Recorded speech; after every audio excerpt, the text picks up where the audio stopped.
สบายดีเนาะวันนี้ค่อยจะมาสอนเกี่ยวกับการ activate Windows 7 เนาะเพื่อให้มันใช้งานได้ตลอดเพราะตอนนี้มันใช้งานได้เพียงแต่30 วันหากลง Windows มาใหม่ๆยังไม่ได้ activate เนาะเราจะมาบอกการ activate ให้มันใช้งานได้ตลอดกาลถ้าเครื่องของบางคนบ่ฮู้ว่าเครื่องของตัวเองมันใช้ได้ตลอดกาลหรือใช้ได้เพียงแต่30 วันเดี๋ยวจะกวดว่ามันได้ activate แล้วหรือบ่จะมากวดแบบใดเราจะมาเบิ่งนำกันเราสามารถกด Windows แล้วก็ Pause Break ในคีย์บอร์ดมันจะโชว์ออกมามันจะเห็นว่า Windows Activate มันให้ใช้ได้30 วันเนาะหรือว่าจะเข้าอีกวิธีหนึ่งก็คือเข้าเมนู Start นี่แล้วก็มาเลือกคอมพิวเตอร์แล้วก็คลิกขวาใส่คอมพิวเตอร์เข้า Property มันก็จะมาหาหน้าเดียวกันนี่แหละแล้วทีนี้เราจะมา Activate ทำการเบิ่งว่ามันจะใส่โปรแกรมตัวใดเฮ็ดแบบใดให้เนาะให้มาเบิ่งตัวนี้เนาะคอมพิวเตอร์ Name ใส่ท่า IT แล้วหลังจากที่เรา Activate ออกมาแล้วเราจะมากดเบิ่งคอมพิวเตอร์ Name ใส่ท่า IT ตัวนี้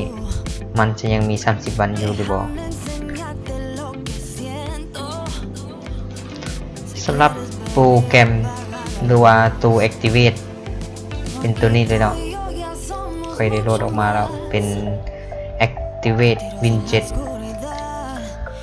แล้วค่อยจะแปะลิงก์มันไว้อยู่กองคลิปตัวนี้เนาะแล้วก็สามารถเข้าไปโหลดมาลองใส่กันเบิ่งเนาะสำหรับเครื่องผู้ใดที่ยังบ่ได้ Activate เดี๋ยวจะซุ่มให้เบิ่งว่าโปรแกรมตัวนี้เป็นจังไดเนาะมีชื่อจังไดเป็น Activate Win 7ตัวนี้เนาะตอนนี้เป็นไฟล์ Villa เดี๋ยวจะแตกไฟล์ให้เบิ่งจะแตกไว้ในท็อปเลยก็เลยคลิกขวาใส่แล้วก็เลือกเฮียจะมาแตกปลาไว้เลยนี่ได้แล้ว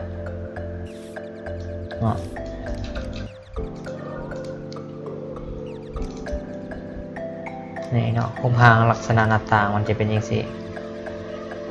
Activate Win 7เดี๋ยวจะให้เบิ่งใหญ่ขึ้นมันจะเป็นแบบนี้เนาะโปรแกรมตัวนี้เห็นบ่เดี๋ยวซูมให้เบิ่ง Activate Win 7ตรงพางลักษณะจะเป็นรูปวินโดว์แล้วมีตัวกายอย่างจะอย่างในหมู่ซื้อเนาะแล้วจะมาเบิ่งว่าการ Activate มันจะ Activate แบบกลับคืนก่อนนะก็ง่ายๆมีแต่ดับเบิลคลิกเข้าไป yes เข้าไปโหลดหน้าต่างมันก็จะเป็นอย่างนี้มันก็จะมีแต่ทรงอันก็คือ install แล้วก็ uninstall นี่เราก็ติดตั้งหรือว่า activate มันเราก็ install ไปเลยแล้วก็รอถ้า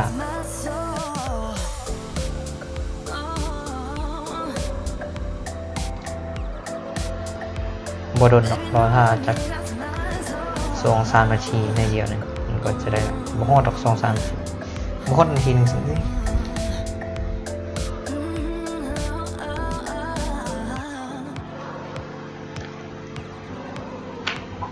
เนาะเขาจะสังเกตเบิ่งว่าเวลาที่มันได้แล้วมันจะฟ้องออกมาว่าให้ restart setup แล้วก็ close เขาก็กด restart ตรงนี้เลยเนาะตรงนี้ผมเป็นคนไทยในตรงนี้เนาะกด restart บนนี้เลยเนาะแล้วก็มันจะ restart แล้วก็จะเปิดเครื่องขึ้นมาใหม่แล้วเราจะมากดเบิ่งว่ามันจะยังใช้30 วันหรือบ่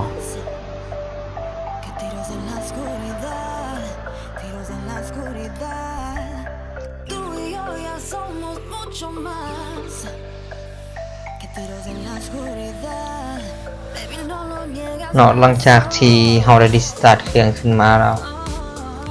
แล้วเราจะลองเข้าไปเบิ่งว่ามันยังคือเก่า30 วันหรือมันจะใช้ได้ตลอดกาลก็เข้าไปคือเก่านั่นแหละกด Windows Postbake ในคีย์บอร์ดก็ได้หรือจะเข้าแบบ Start นี่แล้วก็คอมพิวเตอร์แล้วคลิกขวาใส่คอมพิวเตอร์ Property เนาะสังเกตเห็นว่าคอมพิวเตอร์ Name ใส่ท่า IT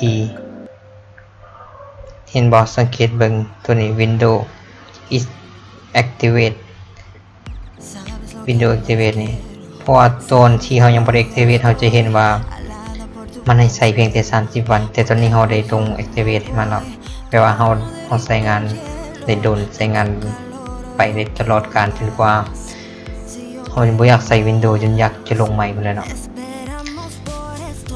สำหรับคลิปนี้ก็จะขอจบเพียงเท่านี้เนาะอย่าลืมกดติดตามเพจของพวกเราเนาะพวกเราจะมีคลิปปล่อยลงทุกๆอาทิตย์ในการเรียนการสอนเกี่ยวกับ IT บ๊ายบาย